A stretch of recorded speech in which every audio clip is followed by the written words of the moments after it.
in a long time ago. It's called This Is the Way That I Remember It.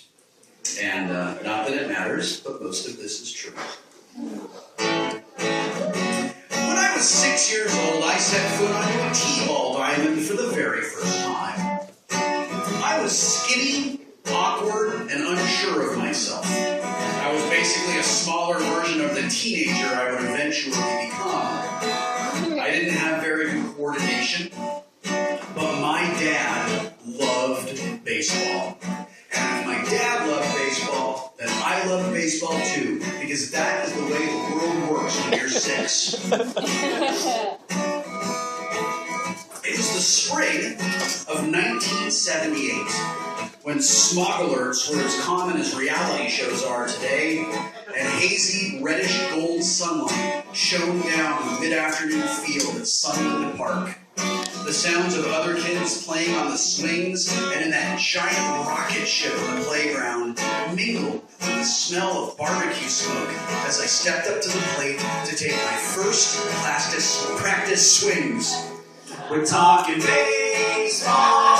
Little Will is playing talking baseball. He's such a little slugger. I don't know why my brain wanted to say plastic swings. That doesn't make any sense at all. Radiohead cover band. My first swing connected with the middle of the tee. The baseball, now in those days of gas lines and national malaise, we didn't have the soft reduced injury balls my kids grew up playing with. This was an actual baseball, fell off and landed in the batter's box on the other side of the plate. The other kids giggled while the coach clapped his hands and shouted encouraging words to me as I picked the ball up and put it back on the tee. I looked up, and I saw my father's expectant face through the chain-link fence near the dugout. I slowly and deliberately lifted my bat. I held it out at arm's length, and I aimed at the top of the tee with one eye closed. I stuck out my tongue, and I furrowed my brow. I tasted sweat on the corners of my mouth, and felt my heartbeat in my ears. The ball touched the bat, fell off again. The kids giggled again. The coach clapped his hands again. I replaced the ball on the tee again. Come on, Willow, my dad said. You can do it. I took a deep breath. I held the bat as tightly as I could, and I swung for the fences. Talking baseball, everybody's watching talking baseball. It's getting kind of awkward. The ball sailed off the tee toward right field. I watched it go, absolutely astonished that it was in the air, just like a real baseball player. Run to first base, Will, run as fast as you can. It was my dad excitedly hollering at me through the fence, joy in his voice. I dropped the bat and I ran to first as fast as I could, my imitation Vans sneakers kicking up small puffs of rust-colored dust the whole way. Talking baseball, starting to get the hang of it, talking baseball. I'm sure this will all turn out well. That was great, Will, the coach said. Okay, who's next? I went back to the dugout and watched the other kids bat around. Most of them were more successful than I was, except for one kid named Brian, who had perpetual bedhead, glasses, and a nose that only stopped running when he jammed his fingers into it, which was often. Brian bat last. He hit a grounder to short, and the coach gathered us together at home plate, where he told us to take a knee. I looked around uncertainly until the kid next to me kneeled down. Oh, I thought, take a knee. Well, that's neat. I took a knee, and I looked up at him. He had the kind of beard and sunglasses that you would expect to see on a suburban Little League coach in 1978, or Jonathan Colton today. He wore a dirty baseball jersey with yellow sleeves. That was great, everyone, he said. Now, we're going to hit some balls without the tee. Whoa, wait, what? Let's back it up a bit. The thought of a ball being thrown at me filled me with dread. Wasn't avoiding that specific instance the entire point of T-ball? I looked for my dad as I walked back to home plate. We made eye contact, and he must have seen how terrified I was. "You'll be fine, Willow," he smiled. He was proud of me. My dad believed in me.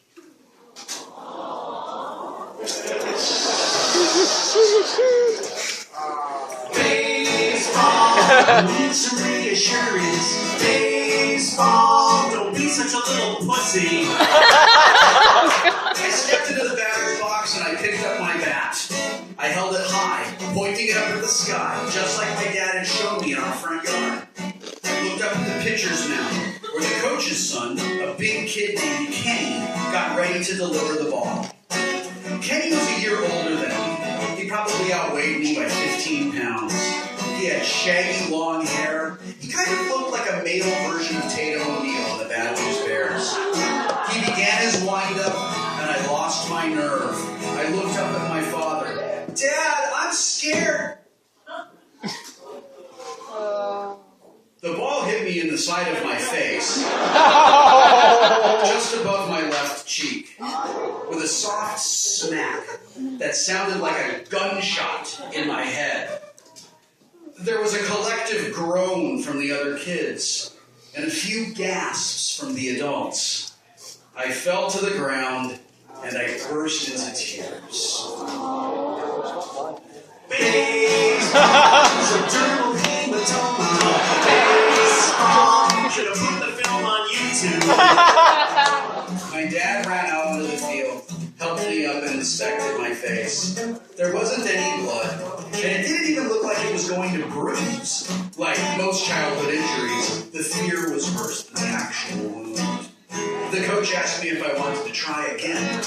Now, I am sure that there are kids in the world who would have bravely stood up, dusted themselves off, and tried again. But I was not one of them. I shook my head and I hugged my dad tighter.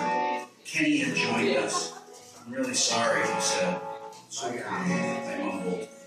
"I think I'm going to take him home," my dad told the coach. "Okay," the coach said. "We'll see you next week." We got into the car. My dad took a closer look at my face. "You're going to be okay," he said. "We'll put some ice on it when we get home." 2 miles, 1 stoplight, and 3 stop signs separated the park from our house. By the time we got to the second stop sign, I was more or less under control. My face stung a little bit, but that was it. My dad put his hand on my shoulder and he said, kindly, "Hey man, you just took your eye off the ball. Next time, the whole thing flooded back to me. Kenny's wind-up, the ball speeding directly at me, the sound it made when it crashed into my face. I burst into tears.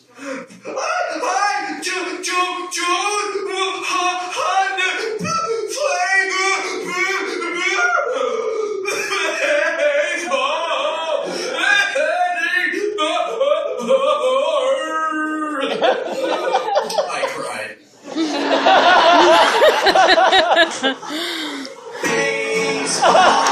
Will sure was a crier.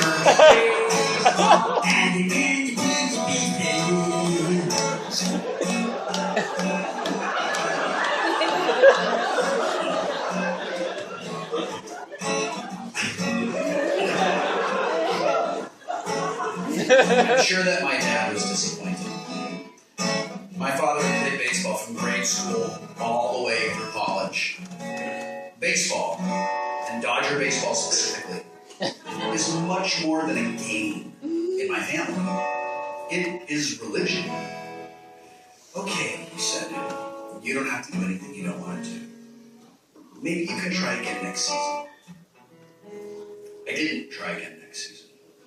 Or ever. I was not good at baseball. I was never going to be good at baseball. But that's okay.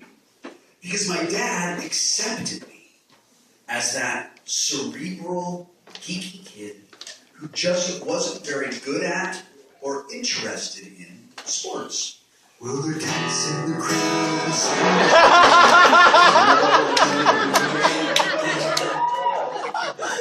Dad respected that I wasn't competitive, that I was happier pretending to be an elven wizard leading a group of adventurers into a dungeon to fight beholders than a kid nobody wanted on their team, standing in right field, praying that the ball never came anywhere near him. The most important tool a writer has is his imagination. And it's pretty important for actors as well. Seeing as how I support my family by doing both, I'm very grateful that as a child, I was encouraged by my parents to embrace the things that I love, things that also happen to help my imagination. Because in my imagination, I am one hell of a baseball player. Especially